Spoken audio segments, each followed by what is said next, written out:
श्री राम कहते हैं कि हमारा दिमाग किसी न किसी कार्य में हमेशा भटकता रहता है, किसी एक चीज में फोकस नहीं कर पाता है। और आखिर ऐसा क्यों होता है? और क्या अपनी सोच को नियंत्रित करने से हमारा मन और हमारा मस्तिष्क नियंत्रित किया जा सकता है? आखिर क्या कहते हैं श्री राम इसके बारे में?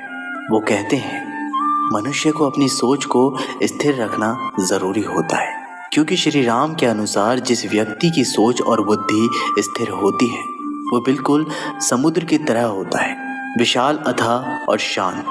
वहीं जिस व्यक्ति की बुद्धि स्थिर नहीं रहती वो बिल्कुल नदी के समान है। जिस प्रकार नदी में थोड़ा सा जल ज़्यादा हो जाने पर वो अपनी मर्यादा को तोड़कर आसपास के क्षेत्र में तबाही मचा देती है और पूरे शहर को जलमग्न कर देती है। अनियंत्रित सोच वाले मनुष्य थोड़ी सी सफलता या फिर थोड़े से ही धन को पाकर मचलने लगते हैं और बौखला जाते हैं, जबकि स्थिर बुद्धि वाले मनुष्य अपने दिमाग को नियंत्रित करना जानते हैं और वो चाहे कितनी भी तरक्की करें उनके स्वभाव में परिवर्तन नहीं आता। सभी नदियां एक साथ समुद्र में जाकर समा जाती है, किंतु फिर भी समुद्र अपनी सीमाएं नहीं तोड़ता। वैसे ही स्थिर बुद्धि वाले मनुष्य होते हैं जो अपने आसपास सभी भोग विलास से घिरे रहते हैं और उनका उपभोग भी करते हैं। इसके पास चाहे कितने भी दम, दौलत या संसाधन हो जाए, ये सभी भौतिक सुखों के बीच रहते हुए भी अपनी आसक्ति उनमें नहीं लगाते। जो व्यक्ति ऐसा नियंत्रित दिमाग रखने में सक्षम होते हैं, ऐसे लोग परम सुख और शांति पाते हैं और संसार का कल्याण करने में सक्षम होते हैं। हर काम को अंजाम तक पहुंचाने के लिए काम की हदें पार करनी जरूरी है। जिनकी मंजिल छत तक है उन्हें सीढ़ियों की जरूरत पड़ती है, लेकिन मुझे तो आसमान छूना है, तो मुझे रास्ता भी खुद ही बनाना होगा। जिंदगी में कभी निराश मत हो, धीरज बनाए रखो, क्योंकि तुमको जिसने बनाया है वह इस पूरी कायनात का सबसे बड़ा कारीगर है। जिंदगी का कोई भी फैसला जल्दबाजी में ना ले। हर कार्य को और उसके अंजाम को सोचकर फिर उस पर काम करें। काम को अपने मुकाम तक पहुंचाने के लिए काम के पीछे पड़ जाना जरूरी है। ये दुनिया कब चुप रही है? कहने दो जो लोग कहते हैं, क्योंकि कुछ तो लोग कहेंगे, उनका काम है कहना। लोगों ने उन्हीं को गूगल पर सर्च किया है जिन्होंने अपने आप को कुछ खर्च किया है। जब भी जिंदगी में हम सही फैसलों को चुनते हैं, लाजमी है कि उन राहों पर हमें अकेले ही चलना पड़ता है। श्री राम कहते हैं कि किस्मत पर भरोसा करने की बजाय खुद के कर्मों पर भरोसा करो। किस्मत निराश कर सकती है, लेकिन कर्म कभी निराश नहीं करते। हमेशा सफल व्यक्ति की सफलता को बारीकी से देखो और अपनी गलतियों को चेक करो, तुम्हें भी सफलता मिल जाएगी। कुछ कर दिखाना, कुछ पाना है, कुछ हासिल करना है तो सिर्फ बातें मत करो, काम ज़्यादा करो, सफलता ज़रूर मिलेगी। सक्सेस हमेशा उन लोगों पर फिदा होती है जो दिलो जान से मेहनत करना जानते हैं। ज़िंदगी में कुछ कर गुजरना चाहते हो तो मिसाल बनकर दिखाओ, वरना आजकल पैसे देकर भी इतिहास में नाम लिखवाए जाते हैं। जीतना तय हो तब तो बुज़दिल भी लड़ जाते हैं, लेकिन हार सामने हो फिर भी जंग ना छोड़ी जाए, वही शूरवीर कहलाते हैं। सफलता की मंजिल तक पहुंचने के लिए असफलता की सीढ़ियों को तो चढ़ना ही पड़ेगा। जिंदगी में अगर ठोकर मिले तो क्या हुआ, ठोकर से ही इंसान संभल कर चलना सीखता है। जिंदगी में तरक्की चाहते हो, आगे बढ़ना चाहते हो, तो अपना हर आने वाला कदम तुम्हारे पिछले कदम से बेहतरीन हो, उसका ध्यान रखो।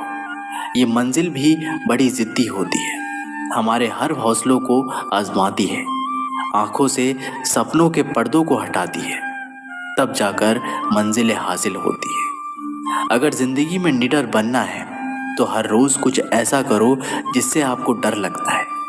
कई बार एक सामर्थ्यवान व्यक्ति के पीछे उनके कई और साथी भी शामिल होते हैं, क्योंकि एक अकेला आदमी कभी भी दुनिया नहीं बदल सकता है। आपको क्या करना है, आप खुद निर्णय लें। अगर आप प्रयास या कोशिश नहीं करते तो आप कभी अपने जीवन में सफल नहीं हो सकते। जीतने का मतलब तब और दुगना हो जाता है जब लोग आपके हारने का इंतजार करने लगते हैं। सिर्फ सपनों से कुछ नहीं होता, सफलता प्रयासों से हासिल होती है। श्री राम कहते हैं कि जीतने वालों की आंखों में कामयाबी के सपने होते हैं, हारने वालों के पास खोखली योजनाएं होती हैं। जो सिरफिरे होते हैं वो इतिहास लिखते हैं, समझदार लोग तो सिर्फ उनके बारे में पढ़ते हैं। बाधाएं ऐसी डरावनी चीज है जो लक्ष्य से हटने पर आपको दिखती है। लगातार आगे बढ़ते रहने के लिए ये ज़रूरी है कि हम निरंतर अपने लक्ष्य को बड़े करते जाएं। हमें हमेशा यही सोचना चाहिए कि हम अपने जीवन में कितने खुश हैं, बल्कि ये सोचना चाहिए कि हमारी वजह से दूसरे कितने खुश हैं। दूसरों की मदद किए बिना हम अपनी मदद नहीं कर सकते। दूसरों को फ़ायदा पहुंचाए बिना हम खुद को फ़ायदा नहीं पहुंचा सकते। दूसरों को खुशहाली दिलाए बगैर हम खुशहाल नहीं हो सकते।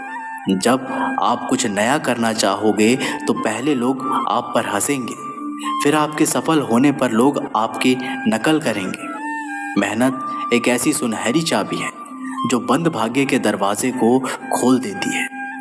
मुश्किलों से डरकर भाग जाने से कहीं बेहतर है उसका डटकर मुकाबला करना। जो डरते हैं उन्हें कुछ हासिल नहीं होता, और जो मुश्किलों से लड़ते हैं वो एक दिन अपनी मंजिल पा ही लेते हैं। अगर आपके अंदर आलस्य है और आप कल पर कार्य डालने की आदत रखते हैं तो आप अपने जीवन के बहुमूल्य समय को यूं ही गंवा देंगे। श्री राम कहते हैं कि पतझड़ हुए बिना पेड़ों पर नए पत्ते नहीं आते। फिर कठिनाइयाँ और संघर्ष सहे बिना अच्छे दिन कैसे आएंगे। अगर अभी आपके जीवन में दुख और परेशानियां हैं तो धैर्य रखो, आपके अच्छे दिन आने वाले हैं।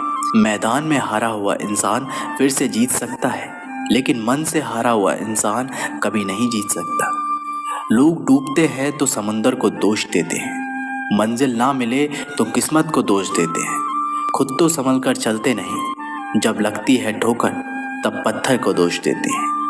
आप एक ही गलती को रोज दोहराकर अपने परिणाम को, अपने जीवन को नहीं बदल सकते। इंसान घर बदलता है, रिश्ते बदलता है, दोस्त बदलता है, फिर भी परेशान रहता है क्योंकि वह खुद को नहीं बदलता। तो दोस्तों, इस वीडियो में बस इतना ही। मैं आशा करता हूँ कि आप लोगों ने इस वीडियो से बहुत कुछ सीखा होगा। मिलते हैं एक नई वीडियो के माध्यम से, तब तक के लिए बहुत बहुत धन्यवाद। और एक बार कमेंट बॉक्स में ज़रूर लिखिएगा, जय श्री राम।